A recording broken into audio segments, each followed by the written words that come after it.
is Michigan and Maryland. Burke, you and I were talking about this one a little bit before we got on. There is a very interesting situation here if you don't know what's going on. Basically, Dug McDaniel is not allowed to leave campus. He is, being homeschooled right now. It's one of those classic situations where mom says, get your grades up and then you can go play with your friends, but you're not leaving the house. Obviously it's much different than that, but Dug McDaniel is apparently struggling with his academics right now, and it's a weird situation. I don't think I've ever heard of it before. You guys tell me if I'm wrong, but he can only play home games. He can't travel. So he won't be able to play in this one, and I'm not really sure what Michigan is going to be able to do to combat that. I mean, we look at Dug McDaniel, he's not the only piece to this offense. This is still a very good offense, what the he's Tennessee half of the transfer. only pieces of this offense. Right. He's a good amount still. What's the Tennessee transfer's name? I can't Olivia Nkomwa. Nkomwa. Yeah, I still can't pronounce it very well, but I mean, he's still a very good offensive player as well and has been impactful for this team. But I still think a lot of what Dug McDaniel does is what creates for it. And Maryland, I mean, as much as people thought they might have been, a good offensive team this year, they've just not been. It's really been their defense that has been better for them this year. If you look down there, 28th in KenPom for them. So, Burke, you tell me, are we confident in Maryland in this one because of Daniel being out? What do we think Michigan's going to do without him? You can't be confident in Maryland in any situation right now. I was so high on this Maryland team, and they proved me to be a phony, dude. Yeah. You can't trust either of these teams. This game is truly a very movable object coming in contact with a very stoppable force. So it's going to be interesting to see what happens. So I guess just who do you think is going to win then? Who do I think? I think Jahmir Young wins this game. Yeah. I don't think Maryland wins this game. I don't think Michigan wins this game. I think Jahmir Young wins this game because whoever they are going to have taking Dug McDaniel's minutes, do we even know who gets the majority of those? Because he has been on the floor for the entirety of these games. I was looking up in KenPom to see if there was anything, and there's not a whole lot in KenPom that would suggest what they're going to do. And if whatever they throw out there is worse at defense than he was, which, I mean, if they were better at defense, they probably would have found a spot on the starting lineup by now. So it's going to be a tough day for that Michigan backcourt down the best piece of that team. Yeah. So so Maryland via Jahmir Young doing it all, because again, like I said, I just could not believe Julian Reese. It went 0 points in that Purdue game. Just crazy. Yeah. That I cannot believe that he was a preseason favorite to be a Big Ten all type guy. I mean, he's been excellent on defense this year, which has been what's been helping them with their defensive rating. But he's not been the offensive player that they hoped he would be. So, Alec, what are your thoughts on the Michigan and Maryland game?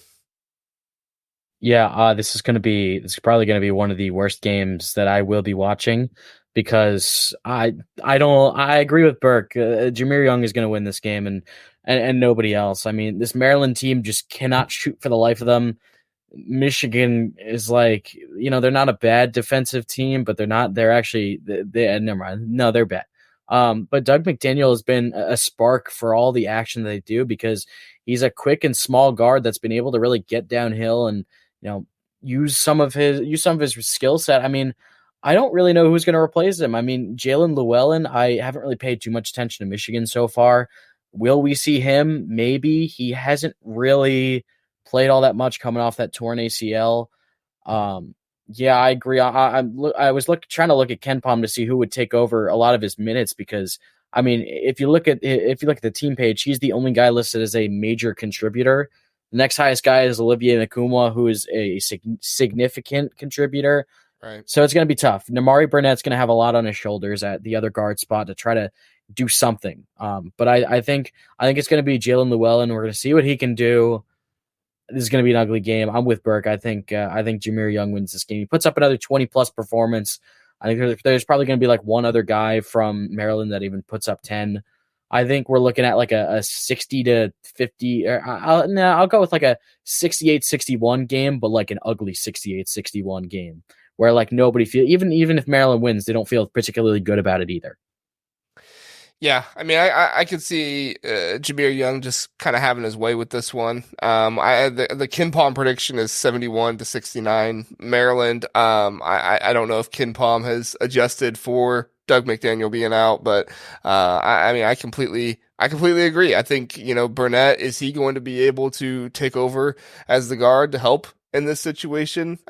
He's definitely not going to be able to do what Dug McDaniel has done this season for Michigan. I think it's hilarious to listen to Greg Waddell over on Sleeper Media talk about Dug McDaniel, because he's just like in love with him over there. And like every time I listen to him, for good reason, because he's been one of the only bright spots on this Michigan team. Burke, I want to talk about the coaches for a minute before we move on. Boy. We have Juwan Howard, who obviously has had a crazy season. I don't know. He might let Phil Martelli coach. We don't know. Not for long. Do we have Juwan? Yeah, it's crazy. They're not in Philadelphia, so I think he will be coaching. But obviously Juwan Howard, and then Kevin Willard, which I know the Turtleheads are not happy with him at all in this one, and it's not looking like he's had the best coaching season so far this year. I mean, at the end of the day, who do you trust more in this matchup? Do you trust a Kevin Willard more? Do you trust a Juwan Howard more? I'm curious your thoughts on the coaching matchup here, Burke. Oh, I mean, this is just two of the most down bad programs there are right now. And like I said, very movable object and very stoppable force, like that is their coaches personified right now. I don't know what is going on in Michigan. It seems like they are doing this on purpose as a social study in how their fans will react to what decisions are being made by the AD, what messages are being sent like to their fan base. And dude, I can't explain what is happening in Michigan. Just Juwan giving up the spot after he had been in the heat for like this entire month.